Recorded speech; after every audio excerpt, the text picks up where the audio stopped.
ఏనాడు తాను టీడీపీలో చేరడానికో, నిధుల కోసమో సర్వేపల్లి ఎమ్మెల్యే సోమిరెడ్డి ముందు మోకరిల్లలేదని కాంగ్రెస్ పార్టీ రాష్ట్ర నాయకుడు నారాపరెడ్డి కిరణ్ కుమార్ రెడ్డి అన్నారు. టీడీపీ నాయకులు తనపై చేసిన వ్యాఖ్యలను ఆయన ఖండించారు. మనుబోలు మండలం అక్కంపేటలో మీడియాతో మాట్లాడుతూ, నాడు నేడు పనుల కింద తనకు 80 లక్షల రూపాయలు రావాల్సి ఉందని చెప్పారు. ఈ డబ్బుల కోసం ఎమ్మెల్యే సోమిరెడ్డిని ఏనాడు అడగలేదన్నారు. ఇకనైనా అసత్య ఆరోపణలు మానుకోవాలన్నారు. తెలుగుదేశం నాయకులు అకంపేట గ్రామానికి సంబంధించి మొన్న వాళ్ళు నా సహచరుడు నా సోదరుడు గురించి కొంచెం అసభ్యకరంగా మాట్లాడిన దానివల్ల నేను స్వయాన వచ్చి ఈ గ్రామానికి సంబంధించినంత వరకు నేను ఒక మాజీ సర్పంచ్గా లేదా ప్రస్తుతం మా తల్లిగారు సర్పంచ్కున్నారు కాబట్టి ఆమె కొడుకుగా ఈ గ్రామానికి సంబంధించినటువంటి మంచి పనులు చేయడంలో దేశంగా తిరుగుతుంటాను తప్ప కాంగ్రెస్ పార్టీకి సంబంధించి చాలా స్పష్టంగా చెప్తున్నా, సర్వేపల్లి నియోజకవర్గంలో నాకు సంబంధం లేదు. నేను నెల్లూరు సిటీ కాంగ్రెస్ పార్టీ అధ్యక్షుడిని కాబట్టి కాంగ్రెస్ వ్యక్తిగా కాకుండా ఈ గ్రామస్తుడిగా మనం మాట్లాడడం జరిగింది. అది ఒకటి మొదటి విషయం చెప్తున్నాను మీడియా ముఖంగా. రెండవది, నేనేదో తెలుగుదేశంలోకి వెళ్లాలని సోమిరెడ్డి గారి దగ్గరికి వెళ్లానని, సోమిరెడ్డి గారు తిరస్కరించారని, అదేవిధంగా బిల్లుల కోసం పోయి సోమిరెడ్డి గారి దగ్గరికి వెళ్లానని, నాకేదో నాడు నేడు బిల్లులు ₹1 వచ్చాయని, అదేవిధంగా ఇంకొక ఆయన మాట్లాడతా చెత్త నుంచి సంపద తయారీ కేంద్రం ఏదో తైవాన్ జామలో 60 లక్షల బిల్లులు పెట్టుకుందామని ఈ విధంగా అన్ని అసత్యాలు మాట్లాడడం జరిగింది. స్పష్టంగా నాడు నేడుకి సంబంధించి ఇది బిల్లు, ఈ పాఠశాల కట్టి దగ్గరగా 2 సంవత్సరాలు పూర్తవుతుంది. ఈ నాడు నేడు 3 సంవత్సరాలు పూర్తవుతుంది.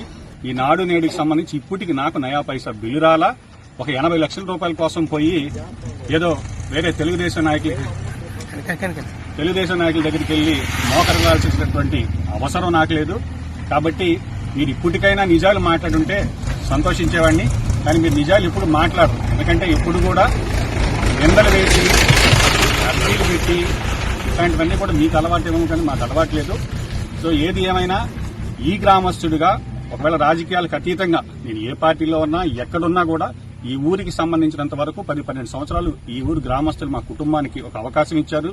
వాళ్ళకి సేవ చేసుకునేటటువంటి అవకాశం ఇచ్చారు కాబట్టే ఈ రోజు ఈ పంచాయతీ గత 10 సంవత్సరాల కాలంలో అంతకు ముందు ఎలా ఉంది, ఇప్పుడు ఎలా ఉంది, పాఠశాలలు కావచ్చు, హై స్కూల్స్ కావచ్చు, అధికారం ఉన్నప్పుడే అధికార పార్టీ ఎమ్మెల్యే వద్దంటే కూడా వడ్లపూడికి వెళ్లాల్సినటువంటి సచివాలయం, రైతు భరోసా కేంద్రం, విలేజ్ క్లినిక్ ఇవన్నీ కూడా ఆ రోజు గోవర్ధన్ రెడ్డి గారితో విభేదించి మరీ పోరాడి తీసుకొచ్చి ఇక్కడ పెట్టాం. కాబట్టి ఈ గ్రామం యొక్క అభివృద్ధికి సంక్షేమానికి కట్టుబడి పనిచేసేవాళ్ళం.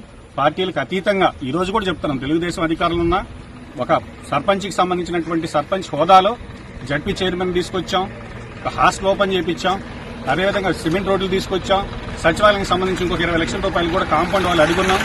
ఈ విధంగా గ్రామానికి సంబంధించి గ్రామం ఏ విధంగా అభివృద్ధి చేయాలి, అదేవిధంగా పేదవాడికి మనం ఏ విధంగా సంక్షేమాన్ని అందించాలనే దాని మీద ఎప్పుడు కూడా శ్రద్ధ పెడతాం. కానీ ఇట్లాంటి రాజకీయాలు చేయాల్సినటువంటి అవసరం మాకు లేదు. మీరు నా సహచరుడు, నా సొంత వ్యక్తిని మీరు ఆ రోజు అవమానకరంగా మాట్లాడారు కాబట్టి ఆయన ఒక సోదరుడిలాగా నాకు ఉన్నాడు. నా కష్టకాలంలో నడిచిన వ్యక్తి కాబట్టి సమాధానం చెప్పాలి. ఆ రోజు మీరు మాట్లాడిన దానికి పరంపరగా నేను మాట్లాడడం జరిగింది. అంతే తప్ప ఈరోజు మీరు మాట్లాడినటువన్నీ కూడా ఇట్లాంటి అవాస్తవాలు. ఇప్పుడు నాడు నేడు ఎందుకంటే పాఠశాలకు సంబంధించి బిల్లు పడితే స్కూల్ ఎస్ఎంసీ చైర్మన్ అకౌంట్లోనో హెడ్ మాస్టర్ అకౌంట్లోనో పడితే నాకు రావాలి. కనీసం మీకు అది కూడా పరిజ్ఞానం లేకుండా ఏదంటే అది మాట్లాడేసి రాజకీయాలు ఏదో బురద జల్లేద్దాం అనుకుంటే కుదరదు.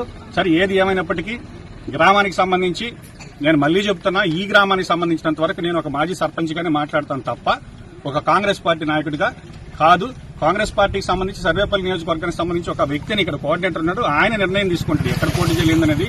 కాబట్టి మీకు మళ్లీ చెప్తున్నా, ఈ గ్రామానికి సంబంధించినంత వరకు నా అనే మనిషికి, అది తెలుగుదేశంలో ఉన్నారు నా మనుషులు, వైఎస్ఆర్ కాంగ్రెస్ పార్టీలో ఉన్నారు కాబట్టి ఈ గ్రామానికి సంబంధించిన వరకు నేను మాజీ సర్పంచ్గా నా అనే మనిషికి, నన్ను మా కుటుంబాన్ని ఆదరించిన వాళ్ళకి ఏమైనా ఇబ్బంది జరిగితే మాత్రం అడిగేదానికి, అదేవిధంగా గ్రామస్తులకి రైతుల సమస్యలు కావచ్చు అన్ని సమస్యల్ని ప్రశ్నించేదానికి ఒక గ్రామస్తుడికి ముందుకు వస్తాం తప్ప రాజకీయాలు చేయాలనేటువంటి ఉద్దేశం ఈ గ్రామంలో నాకు లేదు.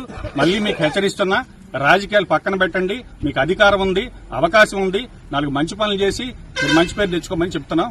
కాబట్టి ఇక మీదటైనా కూడా దీనికి ఫుల్ స్టాప్ పెట్టి మీరు మంచి కార్యక్రమాలు చేసి గ్రామాన్ని అభివృద్ధి చేయమని తెలుపుతున్నాం.